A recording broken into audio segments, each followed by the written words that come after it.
ಶ್ರೀರಾಮುಲು ಅವರದು ಜನಾರ್ದನ್ ರೆಡ್ಡಿ ಅವರದು ಅದು BJPಯಲ್ಲಿ ನಡೀತಾ ಇರತಕ್ಕಂಥ ಆಂತರಿಕ ಅವರ ಬೆಳವಣಿಗೆಗಳು ಅಲ್ಲಿ ಏನು ನಡೀತಿದೆ ಅನ್ನೋದು ನನಗೇನು ಅದರ ಬಗ್ಗೆ ಮಾಹಿತಿಗಳಿಲ್ಲ. ಏನಕ್ಕೆ ಆ ರೀತಿಯ ಒಂದು ಬೆಳವಣಿಗೆಗಳು ಇತ್ತೀಚೆಗೆ ಮತ್ತೆ ಸೃಷ್ಟಿ ಮಾಡಿದ್ದಾರೆ ಗೊತ್ತಿಲ್ಲ. ಯಾಕೆಂದರೆ ಅವರಿಬ್ಬರು ಒಂದು ಕಾಲದಲ್ಲಿ ಇಬ್ಬರು ಆತ್ಮೀಯ ಸ್ನೇಹಿತರುಗಳೇ, ಅಣ್ಣ ತಮ್ಮಂದರಿಗಿಂತ ಚೆನ್ನಾಗಿದ್ದಂಥವ್ರು. ಅದು ಯಾತಕ್ಕೆ ಒಂದು ಅವರಿಬ್ಬರಲ್ಲಿ ಭಿನ್ನಾಭಿಪ್ರಾಯ ಮೂಡಿದೆ ಅದನ್ನು BJP ನಾಯಕರುಗಳೇ ಕೂತು ಸಾಲ್ವ್ ಮಾಡ್ಕೋಬೇಕು ಅನ್ನೋದು ನಾನು ಅವ್ರಿಗೆ ಮನವಿ ಮಾಡ್ತೀನಿ. ಅವರು ಕಾಂಗ್ರೆಸ್ಗೆ ಹೋಗ್ತಾ ಇದ್ದಾರೆ ಶ್ರೀರಾಮುಲು. ನನ್ನ ಅಭಿಪ್ರಾಯದಲ್ಲಿ ಹೋಗ್ಲಾರು. ಅಲ್ಲ DK ಶಿವಕುಮಾರ್ ಪಾತ್ರ ಇದೆ ಅಂತಾರೆ ಸರ್. ಏನೇ ಪಾತ್ರ ಇದ್ದರೂ ಡಿಫ್ರೆನ್ಸ್ ತರಲಿಕ್ಕೆ ಶ್ರೀರಾಮುಲು BJP ಬಿಟ್ಟು ಕಾಂಗ್ರೆಸ್ಗೆ ಹೋಗ್ತಾರೆ ಅಂತಕ್ಕಂಥದ್ದು ಅದು ನಮ್ಮ ನಿರೀಕ್ಷೆಗೂ ಮೀರಿ ಅದು ಹುಯೆ ಅನ್ನೋದು ನನ್ನ ಅಭಿಪ್ರಾಯ. ಯಾಕಂದ್ರೆ ಕೇವಲ ಬರೀ JDS ಅವ್ರನ್ನ ಕಾಂಗ್ರೆಸ್ ಅವ್ರು ಡಿಸ್ಟರ್ಬ್ ಮಾಡ್ತಾರೆ ಅನ್ನೋದು ಈಗ BJP ಅವ್ರನ್ನು ಡಿಸ್ಟರ್ಬ್ ಮಾಡ್ದಂಗೆ ಕಾಣ್ತಾ ಇದೆ. ಕಾಂಗ್ರೆಸ್ನವ್ರಿಗೆ ನಾಡಿನ ಜನತೆ ಒಳ್ಳೆ ಕೆಲಸ ಮಾಡಿ ಅಂತ ಅಧಿಕಾರ ಕೊಟ್ಟರು.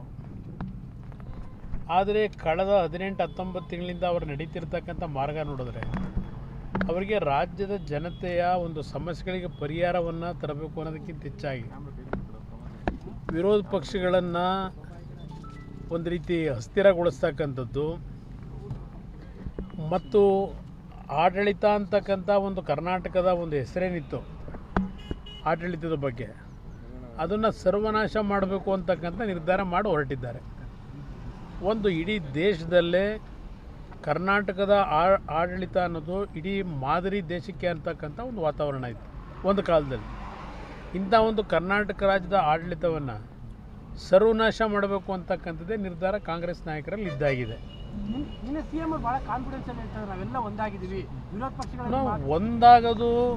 ಒಂದಾಗದೇ ಇರೋದು ಬೇರೆ ವಿಷಯ. ಯಾರಿಗೋಸ್ಕರ ಒಂದಾಗ್ತಿದ್ದಾರೆ, ಯಾತಕ್ಕೋಸ್ಕರ ಒಂದಾಗ್ತಿದ್ದಾರೆ? ಅಧಿಕಾರಕ್ಕಷ್ಟೇ ತಾನೆ, ಚೇರಿಗೆ ತಾನೇ ಒಂದಾಗ್ತಾ ಇರೋದು.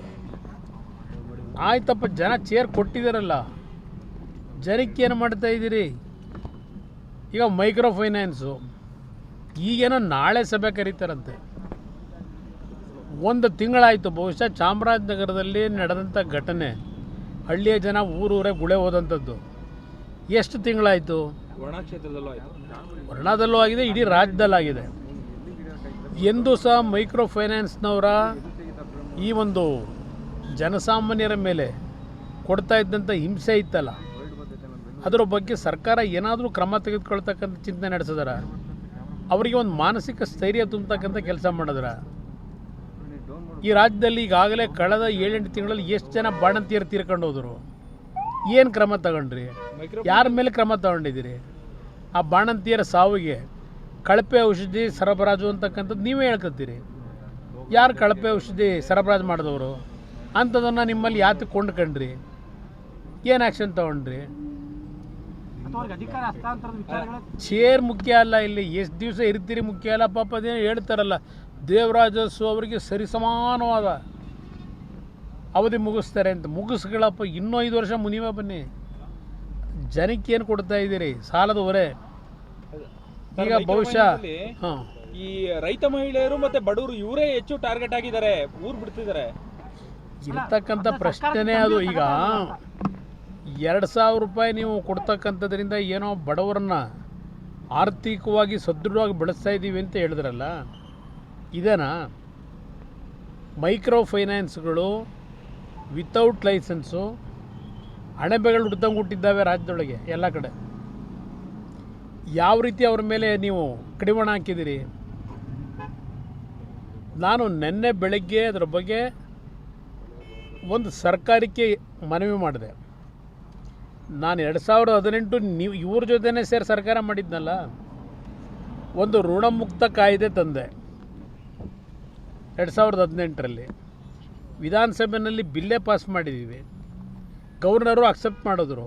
ರಾಷ್ಟ್ರಪತಿಗಳಿಂದ ಅಂಕಿತ ತಗೊಂಬಂದೆ ಹೋಗಿ ಪರ್ಸನಲ್ಲಿ ಋಣಮುಕ್ತ ಕಾಯ್ದೆನ ಇಂಪ್ಲಿಮೆಂಟ್ ಮಾಡಲಿಕ್ಕೆ ನಾನೇ ಖುದ್ದು ರಾಷ್ಟ್ರಪತಿಗಳನ್ನು ಭೇಟಿ ಮಾಡಿ ಅವರಿಂದ ಅನುಮತಿ ಪಡೆದು ಬಂದವನು. ಆ ಬಿಲ್ ಏನು ಮಾಡಿದ್ರಪ್ಪ ಮುಂದಕ್ಕೆ? ಏನು ಆ್ಯಕ್ಷನ್ ತೊಗೊಂಡ್ರಿ? ನಂತರ ನಾನು ಬಂಡಪ್ಪನವರು ನಮ್ಮ ಸಚಿವ ಸಂಪುಟದಲ್ಲಿ ಕೋಆಪರೇಟಿವ್ ಮಿನಿಸ್ಟ್ರು ಇದಕ್ಕೆ ಕಳಿಸ್ದೆ ಕೇರಳಗೆ. ಅಲ್ಲಿ ಸಾಲಗಾರರಾದಾಗ ಸಾಲ ತೀರಿಸ್ಲಿಕ್ಕಾಗದೇ ಇದ್ದಂಥವ್ರ ಮೇಲೆ ಯಾವುದೇ ರೀತಿ ಒತ್ತಡಗಳು ಬರಬಾರ್ದು ಅಂತ ಒಂದು ಕಮಿಷನ್ ಅಲ್ಲಿ ಒಂದು ರಚನೆ ಮಾಡಿದ್ದಾರೆ. ಆ ಕಮಿಷನ್ನ ಕೆಲಸಗಳೇನು, ಗೈಡ್ಲೈನ್ಸ್ ಏನು ಇಟ್ಕೊಂಡಿದ್ದಾರೆ, ಅದನ್ನು ಸಂಪೂರ್ಣ ಮಾಹಿತಿ ತರಲಿಕ್ಕೆ ನಮ್ಮ ಬಂಡಪ್ಪನವರು ಏನು ಕೋಆಪರೇಟಿವ್ ಮಿನಿಸ್ಟರ್ ಇದ್ದರು ಅವ್ರನ್ನೇ ಕಳಿಸ್ದೆ, ಎಲ್ಲ ರೆಡಿ ಮಾಡಿ ತರಿಸಿದ್ದೆ. ಸರ್ಕಾರ ಹೋಯ್ತು, ಅದೆಲ್ಲ ಅಲ್ಲಿ ಕಸದ ಬುಟ್ಟಿಗೆ ಹಾಕಿದ್ರಿ. ಇವತ್ತು ನಾಳೆ ಮೀಟಿಂಗ್ ಕರೆದು ಏನು ಮಾಡ್ತೀರಿ? ಎಷ್ಟು ಪ್ರಾಣ ಹೋಯ್ತು ಈಗಾಗಲೇ? ಎಷ್ಟು ಜನ ಊರು ಬಿಟ್ಟು ಹೋಗಿದ್ದಾರೆ? ಏನು ಆ್ಯಕ್ಷನ್ ತಗೊಂಡಿದೆ? ಅಧಿಕಾರಿಗಳ ಕೈಲಿಲ್ಲ. ನಾನು ಮಂಡ್ಯ DC ನಾನೇ ಚರ್ಚೆ ಮಾಡಿದೆ. ಅವ್ರು ಹೇಳಿದ್ರು ಮಂಡ್ಯ ಜಿಲ್ಲೆಯಲ್ಲಿ 60 ಮೈಕ್ರೋ ಫೈನಾನ್ಸ್ಗಳಿದೆ, ಅದರಲ್ಲಿ 14-15 ಏನೋ ಒಂದು ಲೈಸೆನ್ಸ್ ತಗೊಂಡಿದ್ದಾರೆ. ಇನ್ನು ಉಳಿದವರೆಲ್ಲ ಇಲ್ಲೀಗಲ್ ಆ್ಯಕ್ಟಿವಿಟೀಸ್ ಮಾಡ್ತಾ ಇರೋದು ಅಂತಕ್ಕಂಥದ್ದು. ನಮಗೆ ಪವರ್ ಇಲ್ಲ ಅಂದರು ಆ್ಯಕ್ಷನ್ ತಗೊಳ್ಳಿಕ್ಕೆ. ಇದು ಇರ್ತಕ್ಕಂಥದ್ದು. ಇಷ್ಟು ದಿವಸ ಆಯ್ತಲ್ಲ, ಅದೆಂಥದ್ದು ಎಲ್ಲರನ್ನೂ ಉಳಿಸ್ತೀವಿ ಅದಲ್ಲಪ್ಪ. ಈಗ ಮಾಂಗಲ್ಯ ತೆಗೆದೆಲ್ಲ ಬಿಚ್ಚಿಬಿಟ್ಟು ಅದಕ್ಕೆ ಕಳಿಸ್ತಾವ್ರೆ ಮುಖ್ಯಮಂತ್ರಿಗಳ ಕಚೇರಿಗೆ ಅಂಥ ಕೆಲಸ ಮಾಡಿದರೆ. ಇದಕ್ಕೆ ಹೇಳ್ತಾ ಇದ್ದೀನಿ ನಾನು, ನೀವು ಒಂದಾಗ್ತಿರೋ ಒಂದಾಗಲ್ವೋ ಅದೆಲ್ಲ ಮುಖ್ಯ. ಒಳ್ಳೆ ಆಡಳಿತ ಕೊಡಿ. ಏನು ಕೊಟ್ಟಿದ್ದೀರಿ? ಇವತ್ತು ಇನ್ನು ಮುಂದಿನ ಜನವರಿನೂ ಮುಗಿತಾ ಬಂತು, ಫೆಬ್ರವರಿ ಮಾರ್ಚ್ 2 ತಿಂಗಳಿದೆ. 1,84,000 ಕೋಟಿ ನಿಮ್ಮ ನಿರೀಕ್ಷೆ ಇಟ್ಕೊಂಡಿದ್ದೀರಿ ಆದಾಯ ಇದ್ದು. ಎಲ್ಲಿಗೆ ತಂದು ನಿಲ್ಸ್ಕೊಂಡಿದ್ದೀರಿ? ಆದಾಯ ಏನು ಬರುತ್ತೆ? ಓಹೋ ಪಾಪ ದಾವಸ್ಗೆ ಹೋಗೋಕ್ಕೆ ಬಜೆಟ್ ಪ್ರಿಪ್ರೇಷನ್ ಮಾಡ್ಕೊಂಡು ಕೂತವ್ರಂತಿಲ್ಲಿ, ಅದಕ್ಕೆ ದಾವಸ್ಗೆ ಹೋಗಲಿಲ್ಲವಂತೆ. ಬಜೆಟ್ ಪ್ರಿಪ್ರೇಷನಲ್ಲಿ ಭಾಳ ಬ್ಯುಸಿ ಇದ್ರಂತೆ. ಕೇಳಿದೆ ನೆನ್ನೆ ಯಾವುದೋ ಪತ್ರಿಕೆಯಲ್ಲಿ ನೋಡ್ತಿದ್ದೆ, ಇಲ್ಲಿ ಬಜೆಟ್ ಪ್ರಿಪ್ರೇಷನ್ಗೆ ಭಾಳ ಒತ್ತು ಕೊಟ್ಟಿದ್ದೀನಿ ಅಂತ ಹೇಳ್ತಿದ್ರು ಅಂತ ಹೇಳಿ. ದಾವಸ್ಗೆ ಅದಕ್ಕೆ ಹೋಗಲಿಲ್ಲ ಅಂತೇಳಿ. ಎಲ್ಲ ರಾಜ್ಯದ ಪ್ರಮುಖರು ಇವತ್ತು ತೆಲಂಗಾಣದಂಥವರು ದಾವಸ್ಗೆ ಹೋಗಿ ಏನೋ ಬಂಡವಾಳ ತರಬೇಕು ಅಂತ ಹೋಗವ್ರೆ. ಇಲ್ಲೇನು ಮಾಡ್ಕೊಂಡಿದ್ದೀರಿ? ಸಂದೇಶ ಏನು ಕೊಡ್ತೀರಿ? ಈಗ ಮೊನ್ನೆ GT ದೇವೇಗೌಡರು ಮಾತಾಡ್ತಾ ಗಮನಿಸಿದ್ರಿ, ಅವರು ದೊಡ್ಡವರಿದ್ದಾರೆ, ಆಮೇಲೆ ಪಾರ್ಟಿನಲ್ಲಿ ತೀರ್ಮಾನ ತಗೋತಾರೆ.